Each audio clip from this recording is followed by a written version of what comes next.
Hey, hi, and welcome. All right, let's get into this. Now, I'm not too sure exactly which program I caught this off of, which rabbit hole show it was, but yeah, this is quite of an apocalyptic idea in the making if this happens to be true. But like anything, it's internet hearsay, so you have to kind of go with it for what it is. But it does make a hell of a lot of sense in the grander scheme of things. We're going to be talking about Jade Helm today. And there's a lot of things about Jade Helm. I have my theories on it as well. Again, it's so convenient if something is to break out. If World War III broke out, everybody's where they need to be. If they want to train to go for a big war in the Middle East, it's perfect. It's a perfect size and dimensions. If there's an economic collapse, perfect. If there's complete food collapse around the world, which is a big possibility. I mean, even like they're getting snow right now in some parts of the country and flooding and all kinds of wacky weather. So they may have a food shortage. We may have a food shortage. And a lot of people are predicting that. And if that were to happen, this would be very convenient. Suspension of the Constitution in the United States with an uprising would be convenient. If a civil race war broke out, uh, again, it would be very convenient for all these people to be where they are. And yes, Jade Helm is taking place as we speak. Some people, I don't see nothing. There's helicopters flying all over the place. How can you miss them? But anyway, I digress. So what's it for? And what is it? This is the question that we really need to ask. What is Jade Helm? Now, some people have made the reference to Jade Helm for China. It's a practice run for World War III with China. Because China with the jade and stuff like that. Other people have said it was like had something to do with the blood moons. Again, it goes all over the place. But this one theory that I heard actually makes more sense from a very dystopically scary analytical point of view. And it was some lady talking to. It wasn't. It wasn't what you call it, Steve Quayle or anybody, but it's a guy with a deep voice like his and stuff like that. And the lady comes out to says that Jade Helm is a part of something bigger, much much bigger. It's something else. In other words, Jade Helm, okay, is a digital thing, more of a digital thing.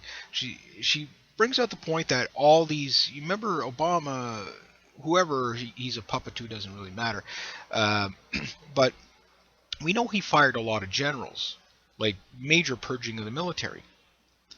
And a lot of people say, "Oh, it's because he just wants to get yes men." But the thing is they haven't really replaced a lot of these people. That's the thing. Like all the, for example, missile silo guys. This gets pretty apocalyptic if when you think about what we're about to get into here. But all these missile silo generals. One gets fired for gambling. For stealing a gambling chip. Another one gets fired for being drunk on the job. Now, mind you, you don't want a missile silo commander being drunk on the job. But all these generals that get these really kind of bizarre kind of accusations against them, why and reasonings for firing, very very strange, and they all disappear. And is it because they're looking for yes men? But the thing is they haven't really replaced everybody with yes men. In fact, they haven't replaced anybody at all. And I have only drawn the conclusion now that, okay, yeah, you've heard of all these people getting fired, but they didn't hire anybody. So why did they fire them? Well, they're not needed anymore. Why? Because what is in play and what Jade Helm might be, again, we're speculating here, we don't know for sure, but this makes sense. With all the metadata, stuff that really doesn't seem significant at all. But, if you're a drone, it makes sense to you. If you're an think of predictive text, that type of thing. That stuff's already here now. Okay, that kind of technology already exists. Can you imagine if it was thinking on its own? Yes, I'm going to say it. Jade Helm could be the metaphor would be Skynet's going live. Think about that.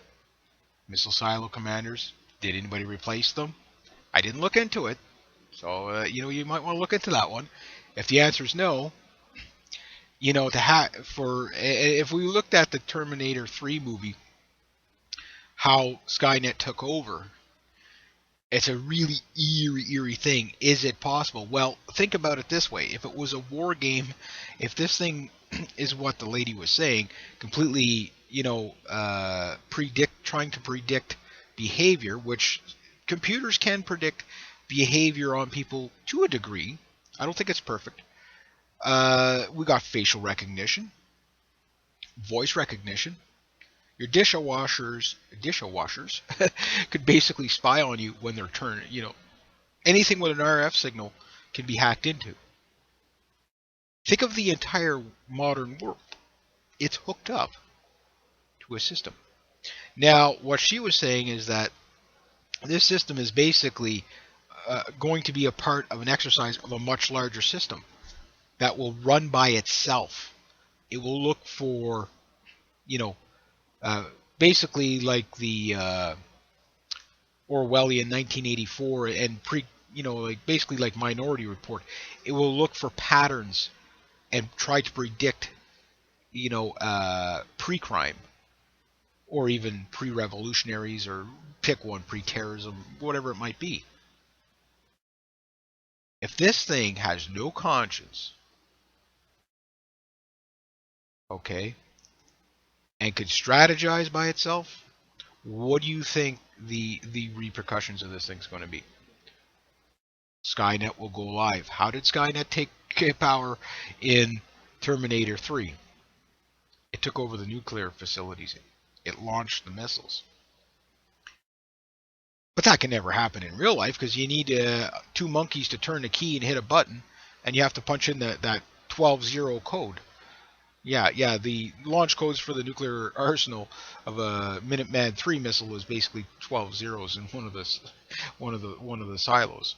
And there's 450 of those things. Now Russia has their, but it doesn't really matter. Once these birds get up, it's game over. Skynet wins, or the proverbial Skynet. So maybe this thing is a test of the system. And remember, we are completely hardwired into this system. Every aspect of our lives. Think about it now, the old microchip thing that people talk about, mark of the beast that you can't buy, sell, or trade.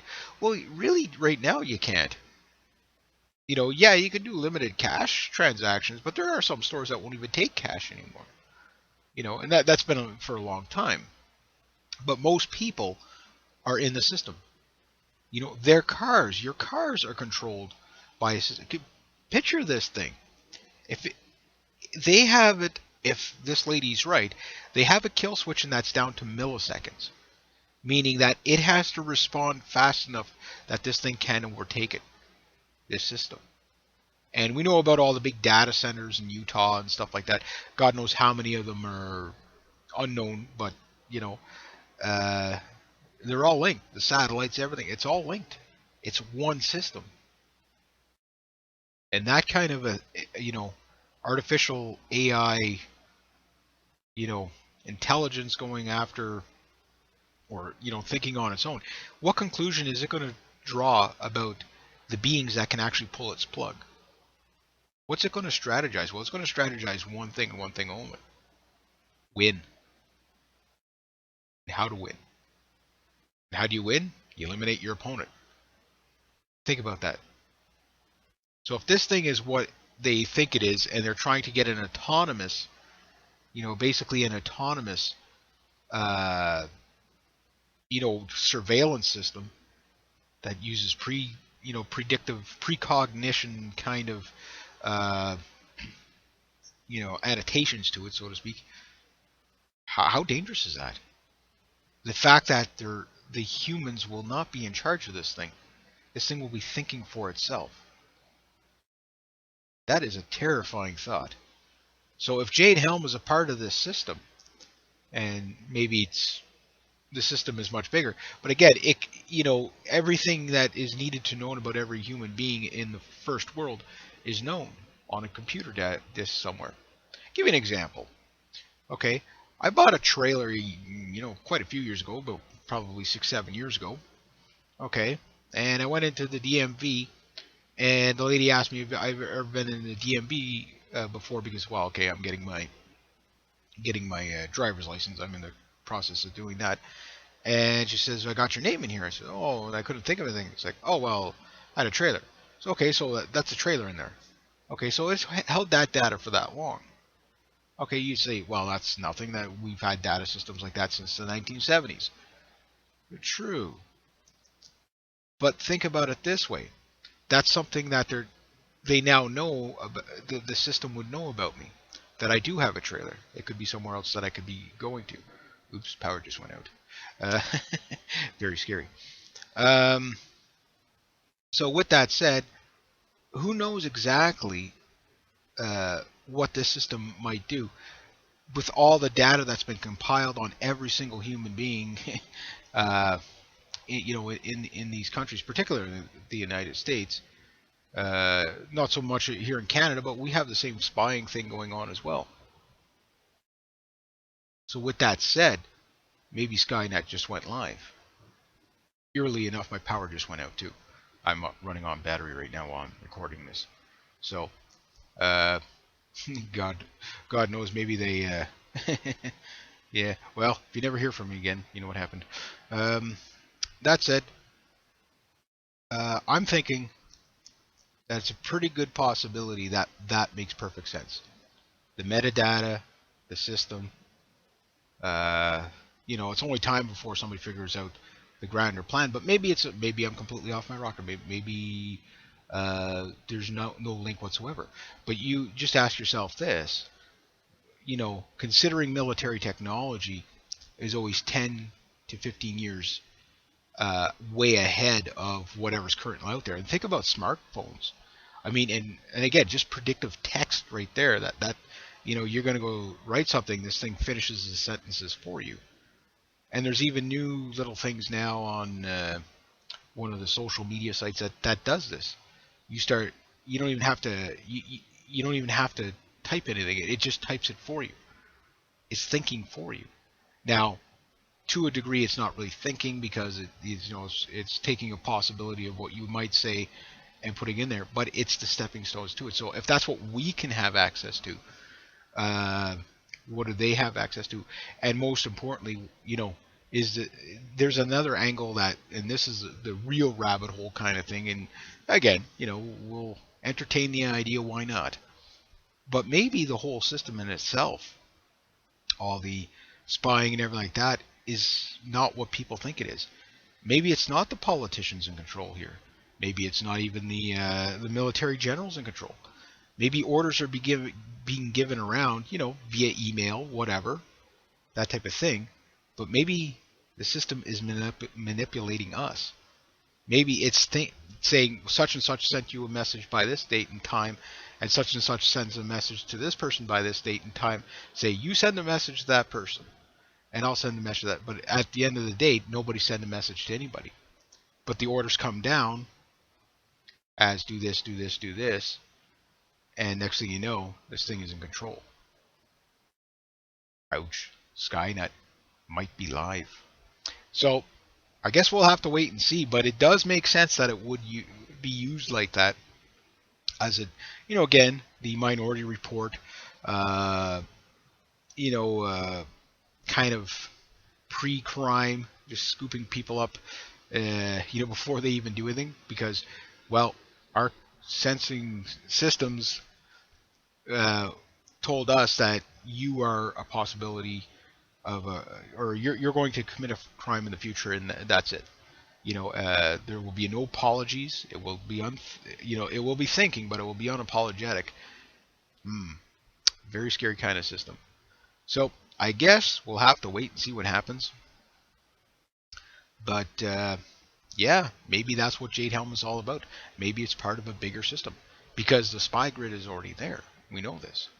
Just how are they using it, and what are they using it for? I guess in time, we'll tell. So I guess I'll leave it at that. So if you like this kind of content, please consider making a donation to the channel. Thank you very much to everybody who has. Rate, subscribe, share, comment, like. Be true to yourself. Be true to others. Always do the right thing, and have yourselves a great day.